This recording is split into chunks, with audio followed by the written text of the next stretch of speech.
everyone. Today we're going to be talking about RI.3.8, which is text structure, and that's how the author organizes or builds the text. There are 5 main ways that we look at text organization. That's description, sequence, compare and contrast, cause and effect, and problem and solution. Teachers, I'm going to give an example of each of these. Feel free to stop after each and use a little bit of the video every day, or you can share it all at one time. Let's get started. Okay, so the first text feature we're going to talk about is description. And a description is when the author explains a topic, an idea, a person, a place, or a thing, and its characteristics, and by giving examples. So they're gonna focus on one thing, like topics or synonyms that's repeated throughout the text. You're gonna see words like, for example, such as, looks like, for instance, at the same time, consist of. You're gonna see these words. All right, so let's read this piece together and we're gonna see if we see any of these key words. Let's face it, onions have a less than stellar reputation.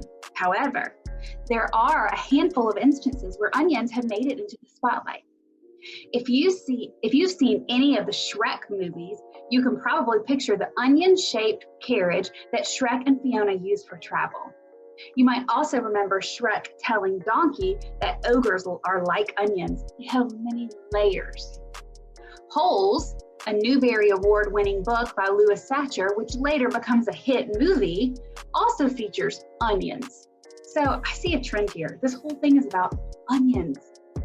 In the book, the main character Stanley and Zero would not have survived if they hadn't found a stash of onions to eat. Have you heard of the Onion Song by Marvin Gaye? It was released in 1969, and it's become so popular in Great Britain that it's reached number 9 on the singles chart.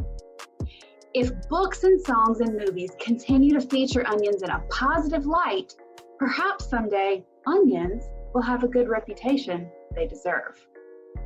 So, do I see any of these key words here? Okay, so after I've looked through my text, I did find one of the key words. And right here, I see the word instances. And the for instance is used in our keywords. This text is giving us instances where onions are being used in a positive light in books, in movies, and in songs. So that's how I know that this entire piece is about onions, and it's describing the positive ways that people are starting to view an onion. Our next text structure is sequence. And a sequence is when an author gives a list of events that happen in numerical order or chronological order. And it describes the events in the order in which they happen or the way that something is made. So let's read this article about onions, like we did earlier, and we're going to see how it falls into the sequence text structure. We're going to look for these following words. Following, finally, at last, in the end, after that, first, second, third, next, then, after, before. I mean, all of these words that tell you a time or an order of which something happens. So let's read it and see what we can find. Onions have been around for a long time. In fact, scientists agree that onions were likely a staple for the prehistoric diet. Onions are known to have existed in Egypt in 3500 BC. To the ancient Egyptians, onions symbolized eternity. And many pharaohs were buried alongside onions. The ancient Greeks also believed in the power of onions. In fact, in the 1st century AD, a Greek physician convinced several Greek athletes that onions had a medicinal property that would make them stronger. As a result, the majority of athletes who participated in the first Olympic Games ate several pounds of onions, drank onion juice, and rubbed onions over their bodies. What? In the Middle Ages, onions were prescribed to alleviate headaches and to prevent hair loss. They were also acceptable forms of payment for goods and services, money. They were even commonly gifted as wedding gifts. Today, onions are primarily used to add flavor to our food. Furthermore, All evidence indicates that they will continue to exist far into the future. So first of all, I see is a long time, the future. I see some dates. I see ancient, 1st century AD. I see Middle Ages. I see all of these. I see the first Olympics. I see all of these different words that talk about a time period. 1st century AD, the Middle Ages, 3500 BC, a long time ago, in the future. All of these words you can look for to help you know that this is some kind of sequencing. This tells you from the beginning of the time to now what they used onions for. You can also use this graphic organizer here, like an arrow, to show you the sequence of events that things happen. It just helps you to line things up in order or tell the steps in the order of which they happen.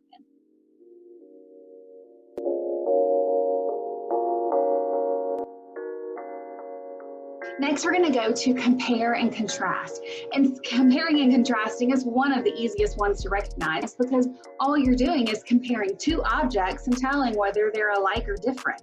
So when you're reading, if your author is comparing two things, telling their similarities and their differences, most likely you're looking at a compare and contrast text structure. Let's read this one. Yellow onions and white onions are very similar. In fact, beginning cooks often use these onions interchangeably. When a cook reads the recipe that calls for an onion that will need to be cooked, they're likely to reach for a yellow or white onion. The most obvious difference between yellow onions and white onions is their color. However, there are also more subtle differences. A yellow onion usually has a tougher outer skin. In contrast, a white onion tends to have a thinner, more tender skin. Whereas white onions retain their sharp flavor throughout cooking, yellow onions become sweeter the longer that they're cooked. So I see so many words here that I am using in my keywords. However, I see differences. I see, similar. There's another differences in contrast. Is that one up here? Yep, right there.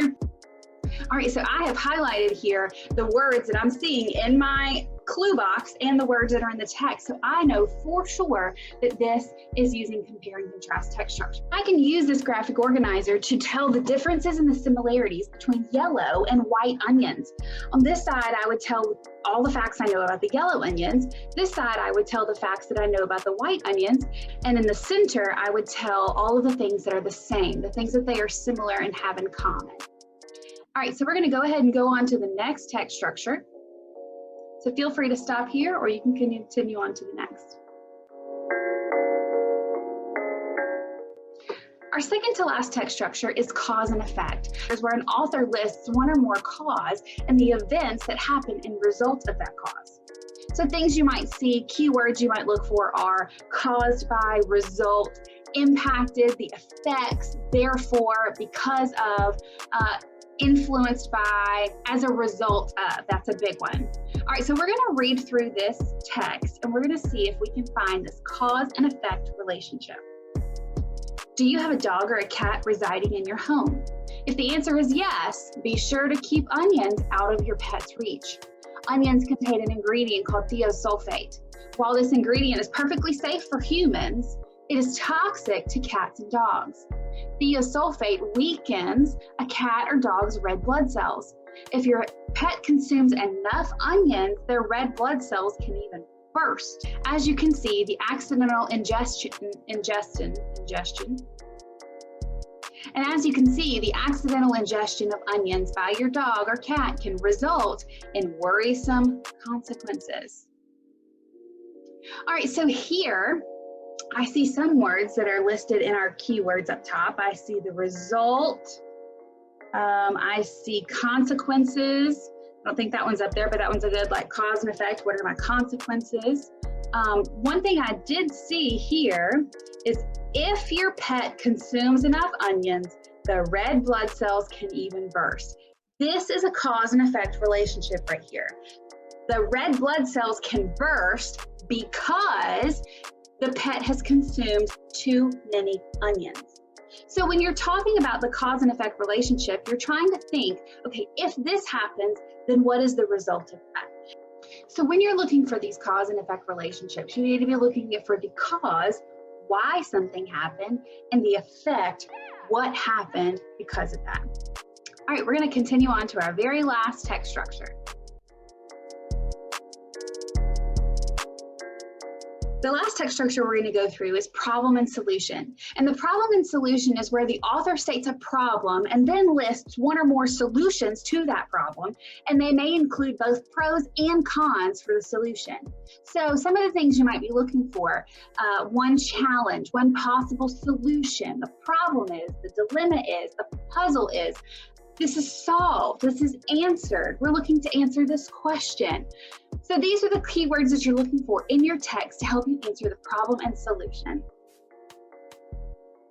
So these are the keywords that you're looking for to try to identify if a text is problem and solution. So let's read this text together. Here we go. Cutting an apple can be extremely unpleasant experience. In fact, it is so awful that often results in the eyes that sting like bees and tears streaming down the cook's face. And you ever wondered what causes this undesirable outcome and how you can avoid it? Slicing the onion relieves sulfuric acid into the air. This sulfuric acid reacts with the moisture in a person's eyes and results in a tearful reaction. There is a simpler solution to this common problem. Cut the onion under a stream of water. This will prevent that sulfuric acid from reacting with your eyes' moisture. If you follow this tip, you will likely have a positive onion cutting experience without the tears. So I see so many things here that I can highlight to help me know this is problem and solution. So I see right here, hello, that's my word, solution, right there. I also see unpleasant experience. I see in fact, I see results. I see other results, reaction, common problem. So the main thing that I want to point out here is that they use two words here that help you know specifically that this is the problem and solution text structure. Read this sentence. There is a simple solution to this common problem. And then they go on to tell how you can fix that problem and they give you the solution that will help make it better. So this is the easiest one that we've seen so far to tell us that this is problem and solution because they use the name of the text structure in the article. All right, so now it's your turn to practice. I'm going to give you 3 different texts to look at, and as a class, you're going to stop the video and you're going to try to decide what the text structure is for these 3 texts. Yeah.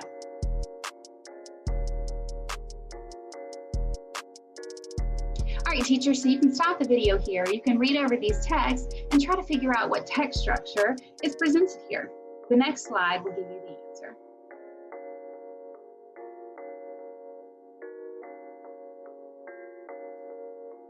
If your class listed the cause and effect as their answer, then they're correct.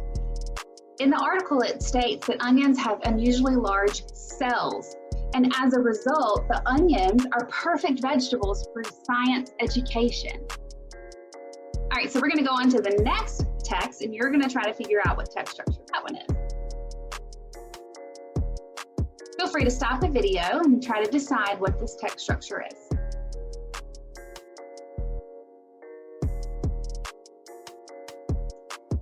If your class listed that the text structure was problem and solution, you're correct again. Not only do onions make you cry, but they also make your hands smell really bad. So in this piece of text, they give you a solution to helping your hands not smell bad after you cut your onions. Let's go to our last piece of text. All right, feel free here to stop your video so that you can figure out what this text structure is.